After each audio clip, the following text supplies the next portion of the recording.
Let's talk about the goods. And I can tell you some stories and give you some impressions and thoughts from someone who's dealt with this before. Broski posted this after, the Strive balance patch came out, and like a lot of people have had opinions about balance for games and said, I've been saying this for years now, but in the wake of several truly awful balance patches for multiple fighting games, it is crazy to me that more devs don't hire players as consultants, something which is commonplace in basically every other esport. Now, I will say first and foremost, this is actually not true. I think basically every fighting game hires consultants of some kind. Former players working on the balance or working stuff like that, right? Washige going and working on Street Fighter V, and also they've had Seth Killian and Combo Fiend going into Capcom. Katano for Strive, right, is a good example. I mean, 2XKO has a team whose job was to actively help balance the game. 4 people whose job it is to play the game and find disgusting, gross things and just show what's possible if you have capable players playing it. I mean, Komone as an active player, he's very good and he's obviously there. Every game basically has people like this, and active players are very often consulted and brought in. And as he mentions, I don't think any dev team is or should just like hear the person go, hey, these changes suck, you should buff my character more, nerf this character more, and then like, okay, cool, let's just blatantly listen to what insert top player here said about the game. Like, I think, as always, if you're the developer for the game, you should have objectives and visions and guidelines that you are following, and you should make changes in line with that. And if something is slightly out of whack or it needs to be changed one way or another, or someone gives you interesting insight or feedback about something, go ahead and make changes if it coincides with the vision of the game that you have. But you shouldn't just be like, okay, this person says this is too broken, let's go and nerf it. I've obviously gone in and done stuff like this for games in the past. I went into a big test where a bunch of people got to try a version of a game that was going to come out. This is like 10 years ago. This is not 2XKO related. I can tell you a 2XKO story after though. The first thing I did was go in, and within like 30 minutes of playing, I already found something that was just like way too degenerate and good for my character. And I was like, hey, this probably can't stay this way. Just watch the way I'm playing. Like, what do you think about this? And then they saw it and were like, you know what? That makes a lot of sense. I think what you're doing here is probably a little ham. So they changed it by making the thing that I was doing a little less degenerate, but it made the character more interesting. They were doing more fun stuff because of it. At the same test, there was a person who went in and refused to play their characters because they didn't want to find any changes with them and show anything too strong and get them nerfed. Some people, when they give you feedback, myself, was, hey, here's what my character is doing, which is too powerful, maybe, perhaps. What do you think about this? Other people could take angles that are extremely beneficial only to them, trying to learn all the new stuff that my character is going to have, find powerful, stupid shit, and not tell anybody what my character is capable of, so that hopefully it doesn't get nerfed and they miss it, and then it can make it through the balance patch. That literally happened. You have the examples. I'm sure you guys have all heard the stories about NRS inviting players in during the MK X and Injustice eras, where like players went in and like, first of all, recorded a bunch of footage that they weren't allowed to. There was like leaked footage from the playtests, but also not telling them about things that they found, or like trying to hide things. People would be like, oh, I found this during the test where I was supposed to help balance the game, told nobody about it, and then now that it's out, I'm gonna do it in the very first tournaments of the game and like win money. I'll give you another example. After the 2XKO Alpha Lab, hearing a lot of people get to give feedback about it, people's opinions were like, hey, you know what's fucked up?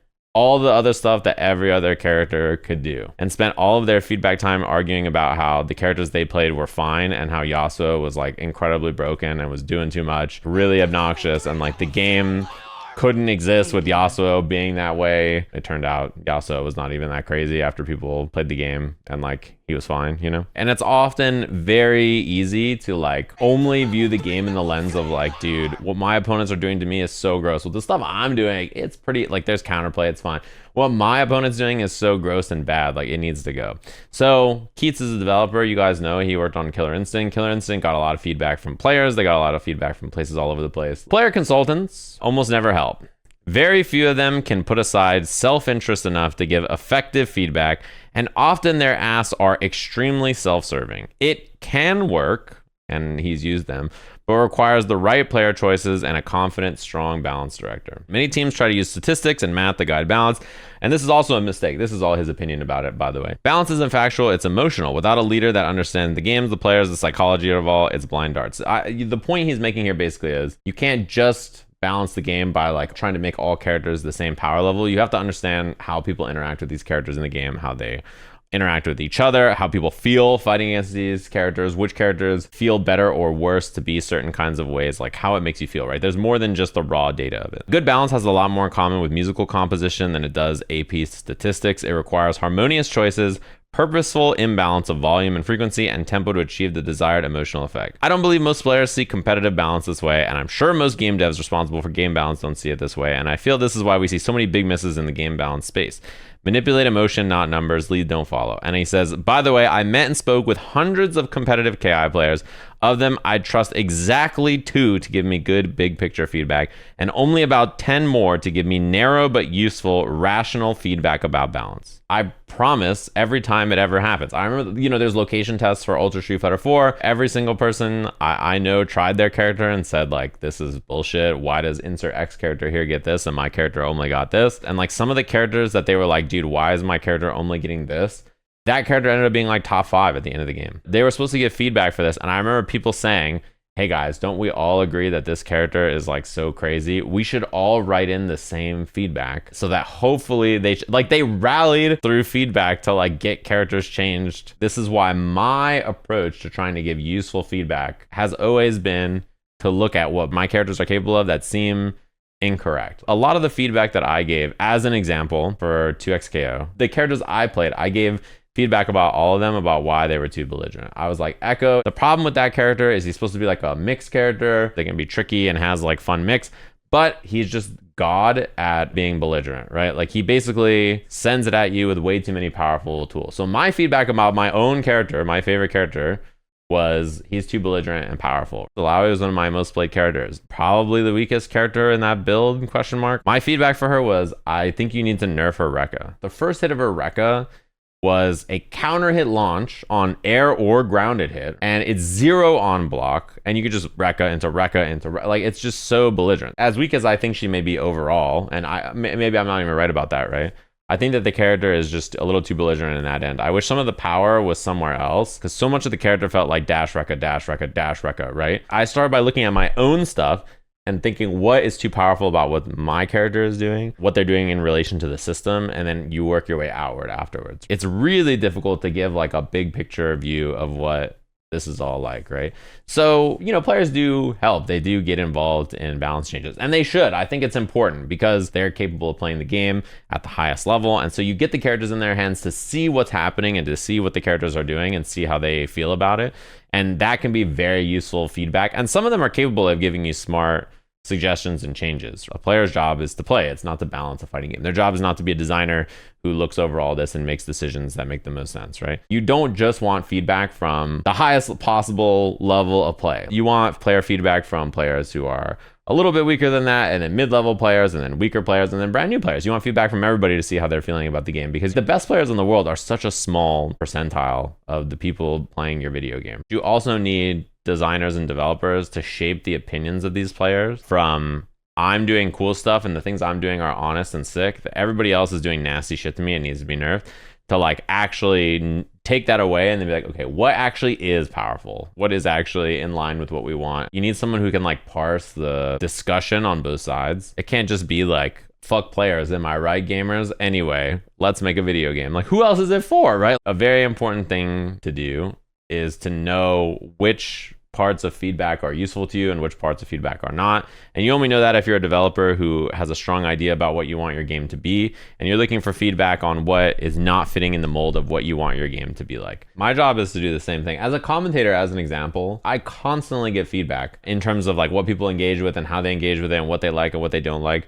And reading through or recognizing what people say, filtering out their words to intent, and then getting what feedback makes sense and making changes or adjustments based on that, or like staying the course, is a really common thing that you have to do. When we do the slam, right, so many people would come in and suggest changes to the format or changes to the way we do things or changes to, something about it.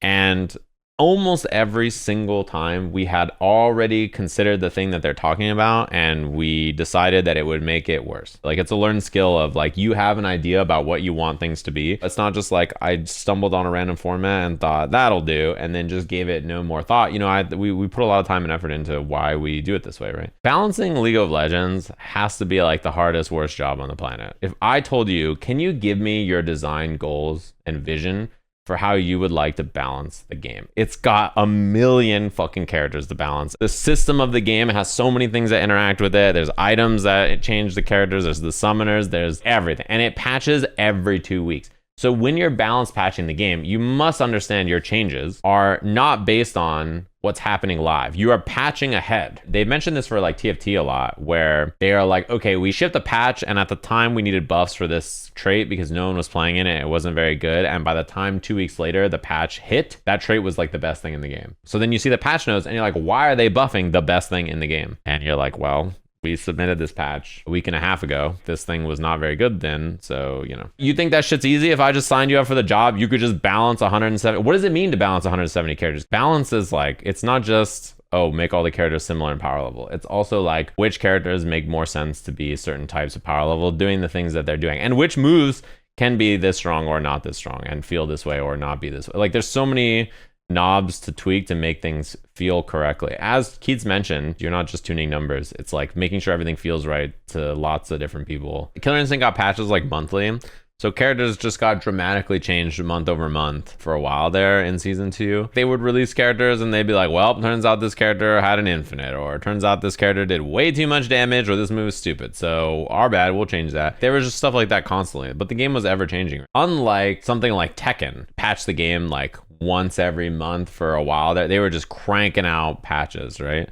But you didn't have a lot of communication or understanding about what they were looking for or what they were tuning for. Whereas in KI's case, you had a lot more discussion about, this is what we're trying to do. This is like an overshot or undershot or whatever, and we're making a change. A downside to a game that changes constantly, there's a lot of feeling of like, you should just swap to the most powerful thing today. You know, you might as well just play this really insane thing right now, and then when it gets nerfed in 2 weeks, play the next insane thing. And then, you know, I'm assuming that the reason Bison and Akuma are not getting shot yet in Street Fighter is because so many of the players are playing their World Warrior and CPT qualifiers right now. So shooting these characters now just doesn't make sense, given that all the qualifiers and all the time people put into the character would be null and void right before the finals. There's stability in this kind of a thing, which I think some people value, but there's also just like, yeah, there's probably a fine line between the two that you can land on. I imagine balancing any competitive game is very, very difficult. I wish everybody the best of luck whose job it is. I'm happy it's not my job.